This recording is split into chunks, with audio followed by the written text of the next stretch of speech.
So I'll go through our farm. Does this light work? No?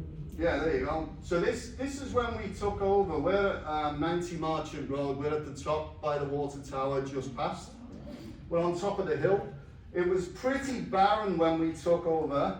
There were quite a few weeds, some older trees, some of them had fallen down. It used to be an almond and pecan farm, apparently that's what we were told.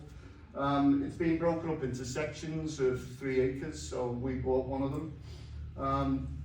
We have converted it from that to this, but the steps were we had to dig by hand 2-foot holes individually. So we did that with a hand auger to begin with, thousands of holes.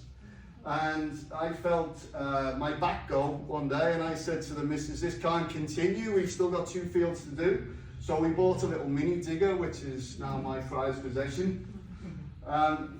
After we dug all the holes, we backfilled with stone from the earth movers from the quarry down here.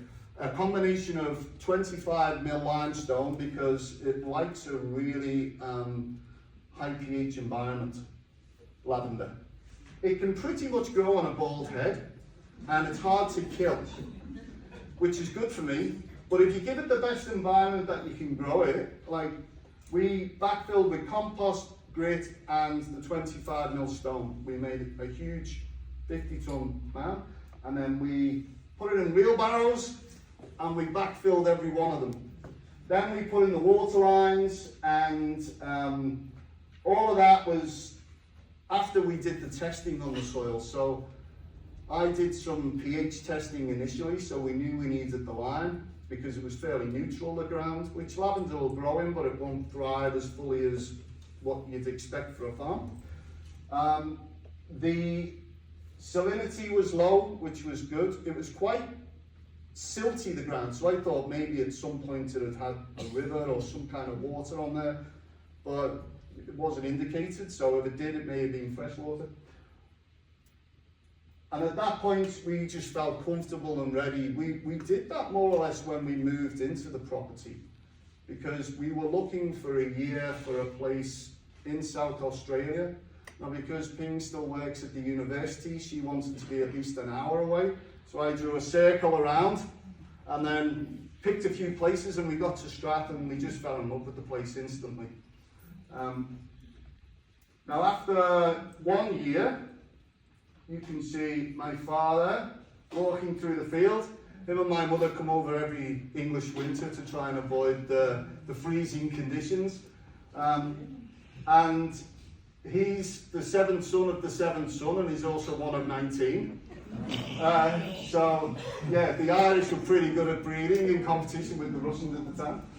Now you can see after the first year the lavenders really come along, because when we planted they were only a single stem, but lavender in these conditions will thrive. South Australia is an awesome position on the map globally to grow lavender.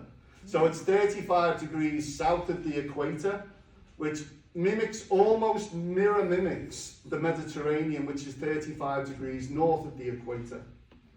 I did ask, I should have actually put it up, I did ask AI to generate me a picture which indicated this, and it pointed to the Mediterranean and then put a picture and said South Australia, and it was pointing to South Africa.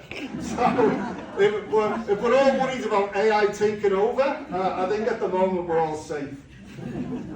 So after 2 years, we're now in this position. This is last spring, and you can see the lavender's looking fairly healthy and growing. We are organic and we don't like to spray. So we caught this after we did a lot of extensive work of weeding and stuff. We do work full time and we make these products overnight. We market at the weekend. So if you go up and see the property at the moment, it's full of soursop. I can't get rid of them. I've tried without spraying. If you look at the lavender rows, it looks like I'm growing soursops at the moment. Only the Spanish lavender, which is now flowering, has poked through, but the English will take over. They're extremely hardy plants.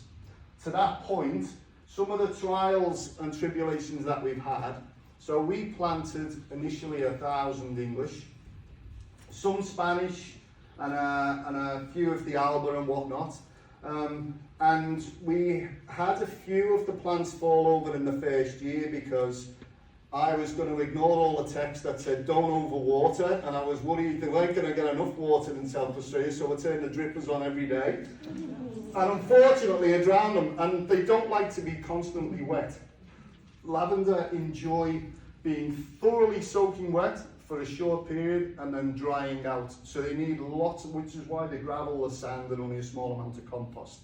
They don't like any feed. I tried one of the rows with a little bit of urea to fluff up the leaves, but got no flowers on that after that. I've tried a bit of sea salt. It made absolutely zero difference. Lavender likes to be abused. Now, that's fine by me. But I still needed to make sure that some of it needed to be watered, so we did put drippers on, and during the drought we did turn them on weekly. But even during the drought, some of them had dried out too much. So it's a fine balancing act. They're pretty hardy, but you just need to give them the right conditions, especially while they're young. Now, if you've got lavender in your front garden, you're probably thinking, you know, I stand on it every day and the dog does a wee on it and we kick it on the way out and it's frosty and rains. The drought, it was fine. Well, it is. Once it gets to 2 or 3 years old, there's really nothing that can kill it short of a lot of herbicide. We're now currently coming into the 3rd year. The plants are looking fairly good. I would say there was a lot more healthier green on them going into year 2 because there was no drought. But last year left us a bit bare. So we're currently giving it some water and hopefully it'll pick up fully. I think it will because they're really good.